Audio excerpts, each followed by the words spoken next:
The morning the first storm hit, I stood outside the gate of my own snowplow depot and watched 12 vehicles that belonged to the Silver Pines Homeowners Association buried behind a wall of snow taller than my truck. 3 days earlier, the association president, Vanessa Halbrook, had cut my locks, seized the property, called me a plow driver who never learned how to run a business, and declared that everything inside now belonged to her. Now the roads through the neighborhood were sealed shut, the backup generator was running on fumes, and every rescue vehicle the homeowners association owned was trapped behind a door that would not open. If you enjoy watching a homeowners association bury itself in its own paperwork, stay with me, because this one dug the hole with a shovel it stole from someone else. My name is Evan Rourke, and I have spent more than 20 years keeping mountain roads open in weather that would strand most people in an afternoon. My father built Northridge Plowing Depot on 6 acres of private land long before anyone poured a foundation for Silver Pines, and the depot has never belonged to any homeowners association, then or now. When developers carved that community into the side of the mountain, they discovered a problem no marketing brochure ever mentioned. Snow up there fell heavier than forecasts predicted. The wind out of the northwest pushed drifts straight into the entrance road. The internal streets climbed and curved without mercy, and any plow that started late was already behind by the time it reached the first switchback. For nearly 15 years, my crew was the reason Silver Pines never lost a winter to the mountain. We ran 3 staging points before every storm, rotated equipment through the loops all night if we had to, and never once left a resident stranded past sunrise. Vanessa Halbrook took over as association president 6 months before that first storm, and she arrived with the conviction that the community had been overpaying a group of men who drove trucks for a living. In her first meeting with me, she asked why the association paid a standby fee even on weeks when it barely snowed at all. I explained that the fee covered a crew on call around the clock, fuel reserves that had to be replenished whether they were used or not, scheduled maintenance on equipment that could not fail mid-storm, a generator kept fresh for emergencies, and the staging of plows in position before the first flake ever touched the ground. She cut me off before I finished the sentence. She told me she did not need a lecture on snow from a man who made his living pushing it to the side of the road. I did not answer that the way she expected. I simply reminded her that Silver Pines had never once been cut off from the outside world since my company took the contract, and I let the number speak for itself. She smiled the kind of smile people use when they have already decided not to believe you, and told the room she intended to modernize winter operations and end the era of one man with a few plows controlling an entire community. What Vanessa never bothered to learn was how the mountain actually worked against a community like Silver Pines. The entrance road climbed nearly 1,000 feet in under 2 miles, twisting through a series of blind curves that iced over long before the flat roads down in the valley ever felt a drop in temperature. My father used to say, the mountain did not care what a brochure promised, and he built the depot with that lesson baked into every decision he made. He chose the 6-acre parcel because it sat directly below the natural funnel, where wind off the western ridge dumped the heaviest drifts, which meant equipment staged there could reach every artery of the neighborhood within minutes, instead of hours. Every plow, every spreader, every backup generator had a purpose tied to a specific weather pattern we had studied for 2 decades, not a guest dressed up as a business plan. I grew up riding in the passenger seat of my father's truck long before I was old enough to drive one myself, learning to read a storm the way other kids learn to read a clock. He taught me to watch the barometric pressure drop hours before the first flake fell, to feel a wind shift in my knees before a weather service ever issued an alert, and to trust the sound ice made under a tire more than any app on a phone. When he passed, I did not inherit an easy business. I inherited 3 trucks that needed constant attention, a mountain that forgave no mistakes, and a responsibility to more than 200 families who had never once had to think about how their driveways stayed clear. A few weeks later, she summoned me to the association office to negotiate what she called a modern contract. Instead of renewing the agreement my father had built with the original developers, she slid a new proposal across the table. She wanted my rates cut by 40%, free use of my depot for association purposes, a master key to every gate on the property, association branding painted across my plow trucks, and permission for her own staff to operate my equipment whenever they judged it necessary. She also wanted me to accept full liability if any of her untrained employees damaged a machine while they were driving it. I told her those terms violated my insurance and created exactly the kind of risk that gets people hurt on icy roads. She looked at my work boots, still caked with salt punt from the last storm, and told me that inheriting a depot and a handful of old trucks was not the same thing as understanding how to run a business. Then she revealed her real plan. She had already been in talks with a company called Summit Municipal Solutions, which she described as bringing smart technology and modern efficiency instead of what she called my outdated experience. I knew exactly who ran Summit because Preston Halbrook was her cousin, and his company spent its winters clearing flat commercial parking lots in the valley, not the switchbacks and grades that defined our mountain. When I pointed out the obvious conflict of interest, she told me I was simply jealous that I was about to lose the contract my family had held for 2 decades. Her final offer was almost insulting in how transparent it was. The association would buy my depot at less than half its market value.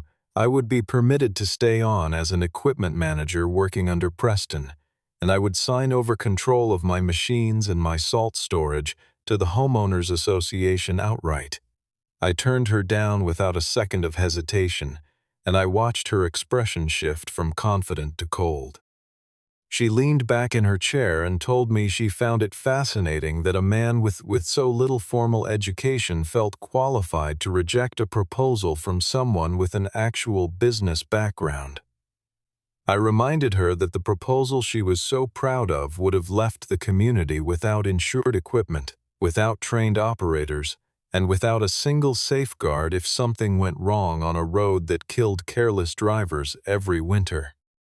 She waved a hand as though the details were beneath her attention, insisting that Preston's company used modern routing software that would make my old-fashioned approach obsolete within a single season. I asked her a direct question, the kind she clearly was not expecting. I asked whether Summit had ever plowed a grade steeper than 6%, or handled a whiteout with visibility under 50 feet, or repositioned equipment mid-storm when a downed line blocked the only through road. She did not answer any of those questions specifically, choosing instead to repeat the word modern several more times, as though repetition alone could substitute for experience. It was in that silence, more than anything she actually said, that I understood she had never once asked Preston those questions herself. Before I left that office, I warned her that an early season storm was already forming out over the western ridges, and that our weather models showed the wind would drive straight into the depot doors if the plows were not staged outside before it arrived. She told me machines do not get trapped, only people who do not know how to manage them get trapped.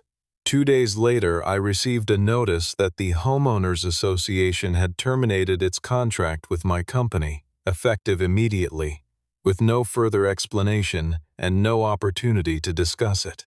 A week after that, Vanessa sent me a thick packet of documents claiming my depot was in violation of Silver Pine's community standards, despite the fact that my land had never belonged to the association in any legal sense. The list of supposed violations was almost comic in its pettiness. She cited trucks visible from an association road, security lighting she considered too bright, salt storage that did not meet an aesthetic standard nobody had ever shown me in writing, engine noise she claimed was lowering property values, and a fence painted the wrong shade of gray.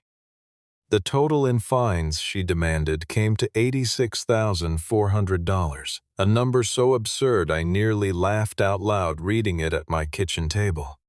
I pulled every document I owned to answer her clearly instead of emotionally. My deed showed the depot had never joined the association. My plat map confirmed the boundary line ran well outside Silver Pines property. My tax records listed the parcel under its own independent designation, and a letter from my attorney spelled out in plain language that no covenant bound me to their rules. I sent her the entire packet and formally demanded that the association withdraw every notice they had filed against me. She never responded to any of it directly. Instead, she called an emergency session of the board and pushed through what she titled the Winter Infrastructure Protection Resolution. The resolution declared my depot an essential facility serving Silver Pines and claimed that because I had refused to cooperate, the association now had the authority to temporarily take control of the site to protect community safety. I understood, as anyone with basic legal knowledge would, that a private homeowners association cannot simply seize property outside its own boundary lines because it wants to. Still, I chose not to escalate the conflict into something physical because I have never believed that winning ugly is the same thing as winning. I sent one final warning letter stating plainly that any attempt to cut my locks, move my vehicles, or enter my depot without permission would be treated as trespassing and unlawful seizure of private property. That same week, Judith Sloan, the association treasurer, called me quietly on a line she clearly did not want traced back to her office phone. She told me the board had only voted to review a contingency plan, nothing more, and that Vanessa had altered the minutes after the meeting ended, turning the word review into the word approve. Judith mailed me the original recording of that meeting, along with a copy of the true minutes before anyone had touched them. I thanked her and told her to keep everything safe, because I had a feeling we were going to need it. Judith admitted she had stayed quiet through most of Vanessa's presidency because she did not want to be the one who started a fight in front of neighbors she had known for 15 years. She told me that watching Vanessa read a falsification into the record, in a voice so calm it sounded rehearsed, was the moment she decided silence had stopped being the safer option. She had spent that same night scanning every document in the association's file cabinet before Vanessa could think to lock her out of the office entirely. I spent the following 2 days building my own paper trail in case anyone later tried to claim I had been the one acting recklessly. I photographed every square foot of my depot before anyone else touched it, time-stamped each image, and mailed copies to my attorney, along with a written summary of every phone call Vanessa and I had exchanged. I also pulled 5 years of weather data for the exact coordinates of my property, printing out the wind patterns that had shaped every decision my father and I had ever made about where equipment needed to sit before a storm. None of it felt like enough at the time, but I had learned long ago that the difference between winning and losing a fight like this one usually came down to who had kept better records. That evening, my security cameras sent an alert to my phone showing a Summit truck parked outside my gate, followed closely by a locksmith and 2 association security vehicles. I arrived at the depot to find Vanessa directing a locksmith through my front gate while a small video crew filmed what she was already calling the association reclaiming control of its winter facility. Sheriff Wade Corbin was nowhere in sight because she had only hired a private security guard dressed in a uniform close enough to a real officer's to intimidate anyone who did not look twice. She had already taped a notice to my gate declaring the property under the emergency control of Silver Pines Homeowners Association, and informing me that I would not be permitted entry without the association's approval. She told the camera crew that men like me tend to believe owning a few large machines makes them impossible to replace. I asked her to read her own resolution out loud, because I wanted her to hear exactly what she had signed. She refused, and told me to call a lawyer if I had a problem with any of it. Graham Pike, my lead mechanic, wanted to physically stop the Summit employees from touching my plows, but I held him back because I refused to give Vanessa the satisfaction of turning my crew into trespassers on camera. Instead, I filmed everything myself. I recorded the locks being cut, the Summit employees driving my equipment into my own building, Vanessa accepting a new set of keys as though she were cutting a ribbon, my equipment being pushed and shoved out of its normal positions, and an association security vehicle parking sideways across my side entrance. Then she ordered every vehicle the association owned brought inside the depot to protect them from the coming storm. 3 security sport utility vehicles rolled in, followed by 4 maintenance trucks, 2 pickups belonging to the management office, a resident shuttle van, 2 Summit trucks, a portable generator, and every plow I owned. I warned her one final time that the plows needed to be back outside before midnight, or the storm would seal the doors shut behind them. She told me it was no longer my depot and that I had no authority left to give her orders about anything inside it. Before the sun went down, she had the gate code changed and sent residents a message announcing that Silver Pines had removed an uncooperative contractor and was fully prepared for the coming storm. I stood at the edge of my own property that evening longer than I probably should have, watching headlights sweep across a building my father poured concrete for with his own hands. The cold had a particular bite to it that night, the kind that settles into your jaw before you even notice your breath fogging in front of you. Graham stood beside me without saying much, because he understood there was nothing useful left to say. I remember thinking that Vanessa had made a mistake she did not yet have the experience to recognize, the same way a driver does not realize black ice is beneath them until the moment the tires stop responding. She had spent the afternoon congratulating herself in front of a camera crew for taking control of what she called critical infrastructure, without once asking anyone who actually understood that infrastructure how it needed to be used. I drove home that night with a folder of photographs on the passenger seat and a quiet certainty settling over me that the storm forming out over the ridge would teach her something no meeting ever could. The original forecast had called for the storm to arrive the following morning, giving everyone plenty of time to prepare. Instead, the temperature dropped hard just before midnight. The wind swung out of the northwest exactly as I had predicted, and snow began falling in earnest hours ahead of schedule. I watched it happen from my own living room, tracking the data the way I had tracked every storm for 20 years. Wind speed climbed steadily. The dry powder began blowing sideways across open ground. A sensor I still had access to at the depot showed rising pressure against the western wall, and my cameras showed drifts already building against the front gate. Under the operating procedure my company had followed for 15 years, the plows should have been staged outside 3 hours before that wind shift began. Vanessa had barred my crew from entering the depot, which meant no one followed that procedure at all.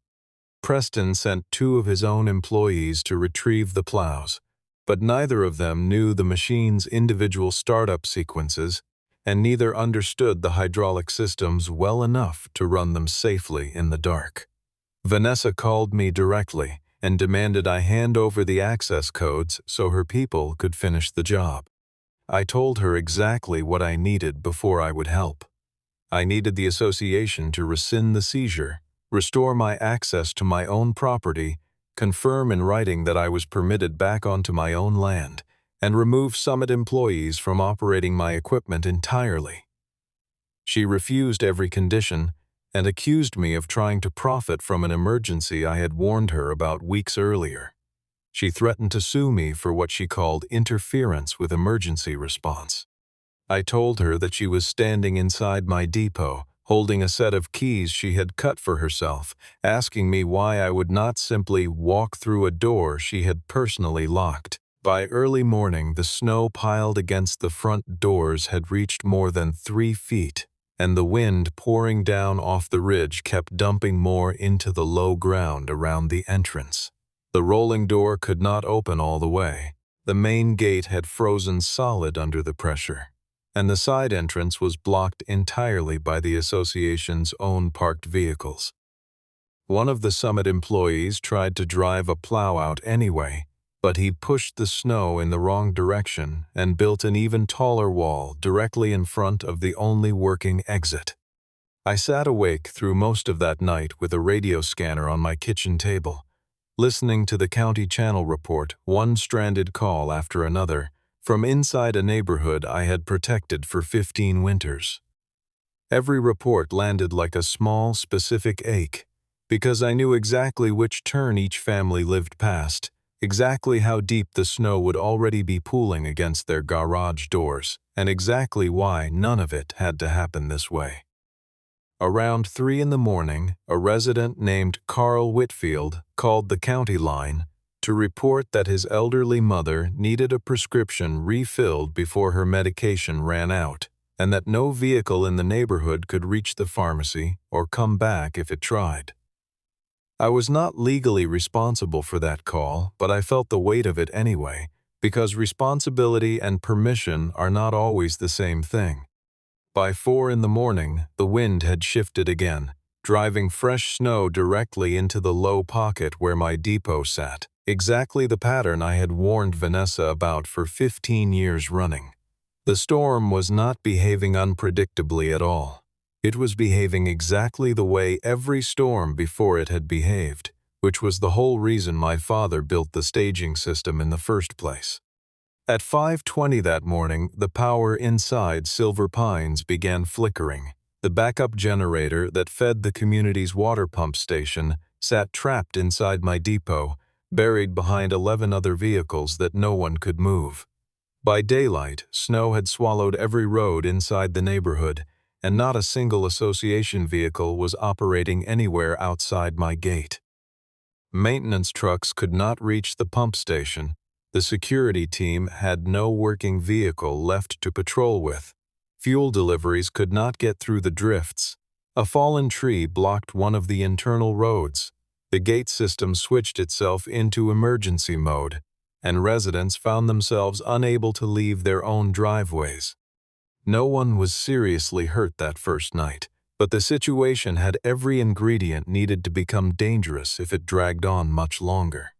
Vanessa called an emergency community meeting and blamed me directly, telling residents that I was deliberately withholding equipment codes out of spite.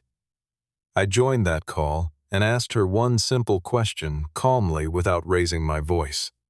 I asked her who currently controlled the depot. She answered that the association did. I asked her who had barred me and my crew from entering it. She did not answer that question at all. I played the footage of her cutting my locks and read a line straight from her own seizure notice, the one declaring that from the moment of issuance, all operations, access, maintenance, and liability at the facility belonged to Silver Pines. Residents on that call began to understand, many of them for the first time, that Vanessa herself had accepted total responsibility for everything now trapped behind those doors. She still tried to talk down to me, insisting that any responsible man would set the paperwork aside and simply help the community in an emergency. I told her I was ready to help the moment I could do it without exposing my crew to accusations of trespassing or sabotage on land she had no legal claim to control. Several residents spoke up on that call, and their voices carried a different weight than Vanessa's had. A woman named Marion Getty, who had lived in Silver Pines longer than the association itself had existed, asked bluntly why the association had ever taken control of equipment it clearly did not know how to run. A retired firefighter named Douglas Prine asked an even sharper question, wanting to know who exactly had approved locking essential emergency equipment inside a building instead of staging it where it could actually be used. Vanessa tried to steer the conversation back toward blaming me, but the room, even over a phone line, had already begun to turn. I could hear it in the pauses after her sentences, the silence where reassurance used to land before that morning. People who had trusted her judgment for 6 months were starting to do the math themselves, counting the vehicles trapped inside a building she had insisted on controlling personally. While that argument played out, Graham and I drove to a repair shop outside the neighborhood where an old international plow sat waiting on a friend's lot for routine maintenance. It was not enough machine to clear the entire community by itself, but it was enough to cut an emergency lane from the county road to the main gate.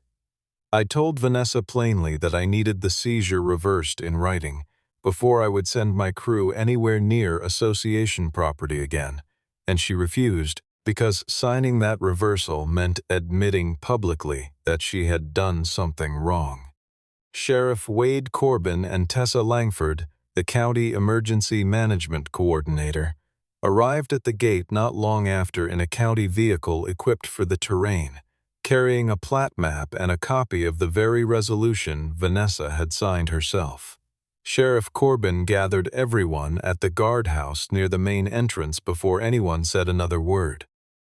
Vanessa immediately positioned herself as the community's protector, accusing me of refusing my duties, holding equipment codes hostage during a declared emergency, demanding payment before helping save residents, and trying to sabotage her new contractor out of jealousy. Sheriff Corbin asked her a simple question. He wanted to know if I still had an active contract with the association. Vanessa answered confidently that the contract had been terminated before the storm ever arrived. He asked who currently controlled the depot, and she told him the association had lawfully taken it over.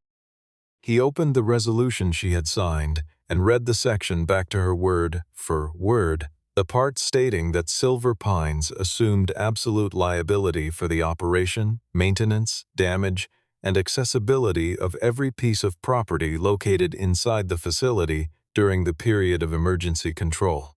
Vanessa tried to explain that the wording was simply standard administrative language, nothing more than boilerplate. Tessa produced the county-approved winter response plan, the same one I had helped write years earlier, and read through its requirements one by one. Plows had to be staged outside before any declared storm. The western yard was a documented natural snow accumulation zone. No emergency vehicle could remain behind the marked red line once a storm warning was issued. The side entrance had to remain clear at all times, and the person responsible for directing operations was Evan Rourke or whoever he formally authorized. Vanessa had violated every line of that plan in the space of a single week. Sheriff Corbin then checked the property deed himself and confirmed publicly that my depot sat outside the boundaries of Silver Pines and was bound by none of its covenants. Judith Sloan stepped forward next and handed over everything she had been holding on to. She gave him the original meeting recording, the true minutes, the altered version Vanessa had circulated afterward, a set of emails between Vanessa and Preston, and an invoice showing preparations already underway to hand the contract to Summit before the ink on the seizure notice had even dried. Sheriff Corbin concluded that the association had no legal authority to seize my depot in the first place, and that while the resolution created no ownership rights, it created a mountain of evidence pointing toward trespassing, unlawful seizure of private property, interference with an ongoing business, falsification of association records, and endangerment of the entire community. He asked Vanessa directly why she had ordered every emergency vehicle brought inside a structure with only one accessible exit during a declared storm warning, rather than following the staging plan the county had already approved. She stumbled through an answer about protecting the association's assets from exposure to the weather, apparently not grasping even then that the exposure she feared was the entire reason those vehicles existed in the first place. Tessa asked her plainly whether she had consulted anyone with actual storm response experience before making that call, and Vanessa admitted quietly enough that I almost did not catch it, that she had not.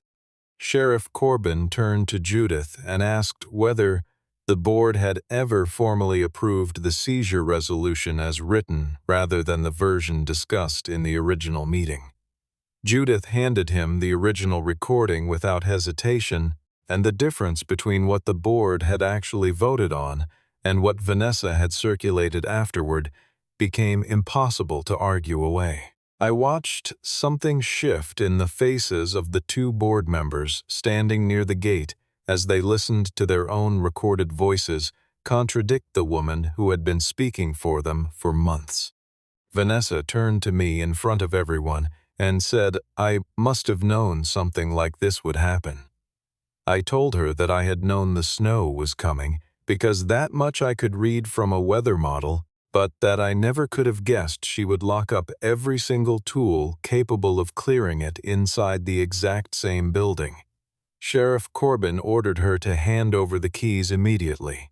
She admitted, quietly, and with far less confidence than she had shown all morning, that the only working set was locked inside a security vehicle buried deepest inside the depot. I could not simply drive the old plow in and start clearing snow, because Vanessa had still not formally reversed the seizure order, and I was not going to hand her another chance to accuse me of trespassing on her own property. Sheriff Corbin insisted the board hold an emergency vote right there at the guardhouse before anyone moved another vehicle. Judith read the proposal aloud, so there could be no confusion about what was being decided. It called for rescinding the entire seizure resolution, formally recognizing Northridge Depot as private property outside association control, restoring my full access, accepting association liability for existing damages, suspending Vanessa during the investigation that would follow, and authorizing me to direct the entire emergency clearing operation from that point forward. Vanessa objected loudly, insisting that a handful of panicked residents standing in the snow had no authority to strip her of her position as president. One by one, the board members standing there voted against her anyway. For the first time since she had taken office, she lost control in front of the very people who had spent months quietly listening to everything she told them. I did not gloat, and I did not need to say a word to make my point, because the vote itself said everything that needed saying. I simply asked for a signed confirmation before my crew took a single step inside. Vanessa signed the document under Sheriff Corbin's direct supervision, her hand noticeably unsteady as she did it. Graham and I took the old plow and cut a lane from the county road straight to the main gate, then approached the depot itself from the eastern slope, where the drifts sat lower and looser than anywhere else on the property. I did not try to force the main doors open right away. Instead, I directed the work step by step, clearing snow off the roof first to relieve the structural load, opening the technical access door around back, reaching the electrical panel, restarting the hydraulic heating system, moving the security vehicles blocking the side entrance, and pulling the generator forward so power could finally reach the pump station again. The vehicles trapped inside still could not leave through the front, because the wall of snow piled against it was simply too deep to push through in one pass. Vanessa demanded I prioritize freeing her own vehicle first, and I told her plainly that essential equipment came before personal convenience, no exceptions.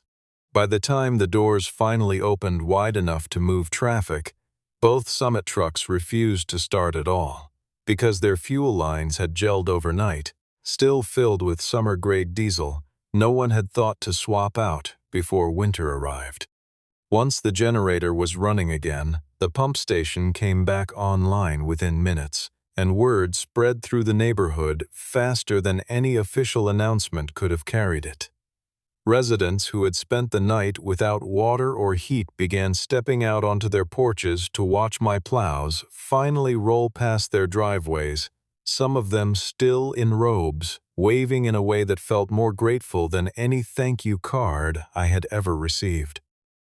Graham worked beside me without complaint through hours of exhausting, freezing labor, and at one point, he looked at the line of association vehicles still buried nose to tail and asked me, only half joking, whether I wanted to leave Vanessa's sport utility vehicle for last out of spite. I told him no, because doing this job right meant doing it the same way regardless of who was watching, and that included the woman who had locked me out of my own building 3 days earlier. By mid-morning, the emergency lane we had cut from the county road had widened into something residents could actually drive on, and the internal loops were beginning to open one at a time as we worked our way methodically through the neighborhood. Carl Whitfield flagged me down near his driveway just to say his mother had gotten her prescription refilled an hour earlier, once the pharmacy delivery van finally made it through. It was a small thing in the middle of a very long night, but it was the kind of small thing that reminded me exactly why the work mattered in the first place. Once the roads were passable again, the investigation shifted from storm response to financial records, and the deeper story finally came into focus. Emails between Vanessa and Preston showed the seizure had been planned well in advance of any storm. Preston could not qualify for a real contract without an operating base close to Silver Pines, and his company had no salt storage facility that met even the most basic standard for mountain work. Vanessa had intended to use association funds to upgrade my depot once it was firmly under her control, and after a single winter of running things her way, she planned to declare that I could no longer operate independently at all. Her plan called for the association to offer to buy my land for far below its true value once I had been sufficiently worn down. In exchange, Preston would receive an exclusive 3-year contract, locked in well before residents ever had a chance to weigh in.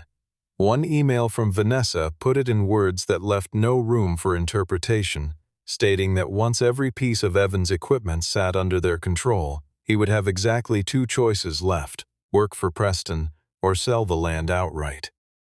Investigators also found messages showing Vanessa had quietly encouraged 2 other board members to support the seizure by promising them early access to community improvement funds the following spring, a detail that turned what looked like a policy dispute into something closer to a coordinated scheme.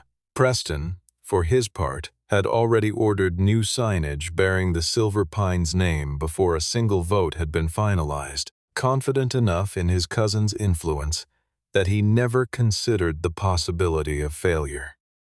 One invoice recovered from his own records showed a deposit paid toward renovations at my depot, dated a full 10 days before the board ever discussed taking control of the property at all. The entire scheme collapsed during the very first storm it was designed to survive, because Vanessa never understood a truth every real plow operator learns early. A depot is only a place to store equipment, and the ability to respond to a storm depends entirely on getting that equipment out before the snow ever starts falling. The consequences for Vanessa arrived quickly once the full picture became public. She was removed from the presidency within the week, placed under formal investigation for altering official minutes and abusing her authority, and named as a defendant in the civil suit I eventually filed against her personally. The association's insurance carrier refused to cover a portion of the damages, citing intentional misconduct rather than accident. Preston lost the contract before he ever ran a single official route through the neighborhood, and Summit was billed directly for the damage caused by employees who never should have been operating my equipment in the first place. Vanessa ended up selling her own damaged sport utility vehicle just to help cover a fraction of her mounting legal costs. The association eventually reached a formal settlement with me that covered every category of harm the ordeal had caused. It included compensation for physical damage, payment for the income I lost while locked out of my own business, reimbursement for my legal fees, formal recognition of the true property boundary, a binding restriction preventing the association from ever again attempting to regulate my depot, and a public correction of every false accusation made against me during the crisis. Judith called me not long after everything settled and asked, carefully, whether I would even consider plowing for Silver Pines again after everything that had happened. I did not agree right away, because trust is not something you rebuild with an apology alone. Instead, I presented a new agreement with terms written so clearly that no future president could twist them the way Vanessa had. The association would have no access to my depot under any circumstance. Only certified employees of mine would ever be permitted to operate my equipment. The timing and staging of every storm response would remain entirely my decision. Standby fees would be paid on time without exception. All instructions would flow through one designated liaison, and no individual board member would ever again be allowed to interfere for personal or political reasons. The board accepted every single condition without a single objection raised. I used part of the settlement money to rebuild what the crisis had damaged and to make sure it could never happen again. I repaired the depot doors, replaced every lock on the property, installed a new set of security cameras, purchased an additional backup plow, built a covered staging area outside so equipment could always sit ready before a storm arrived, and painted a wide red line across the yard, marking the ground no vehicle could occupy once a storm warning went out. Vanessa left Silver Pines entirely a few months later, and before she went, she mailed me a letter claiming I had used the storm as an excuse to destroy her reputation on purpose. I never wrote back, because there was nothing left to say to her that the record had not already said far better than I ever could. Judith took over as interim president in the months that followed, and one of her very first actions was to establish a standing policy requiring any future contract change to pass through an independent review before it ever reached a vote. She told me once, over coffee at the guardhouse, that she had learned more about leadership from watching what happened to Vanessa than from any meeting she had ever sat through as treasurer. Marion Getty and Douglas Prine both joined the board the following spring, and neither of them ever again let a resolution move forward without reading every line of it out loud first. I think about that first storm more often than I probably should, not because of how close it came to going badly, but because of how simply it could have been avoided. Vanessa never once asked me why the system had worked for 15 years before she arrived, and by the time she finally understood the answer had already cost her everything she thought that seizure would win her. At the start of the following winter, a much larger storm formed out over the ridges, and this time every plow I owned sat staged and ready outside the depot before the first flake ever touched the ground. I drove through the Silver Pines gate a little after midnight, and Judith was waiting at the guardhouse with a cup of coffee, asking quietly whether we were going to be all right this time. I looked out at 3 plows already moving steadily along their assigned routes and told her that we were fine, because this time nobody had locked the solution inside the very problem it was supposed to solve. By morning, every road in Silver Pines lay clear and open, while the rest of the mountain sat buried under fresh snow.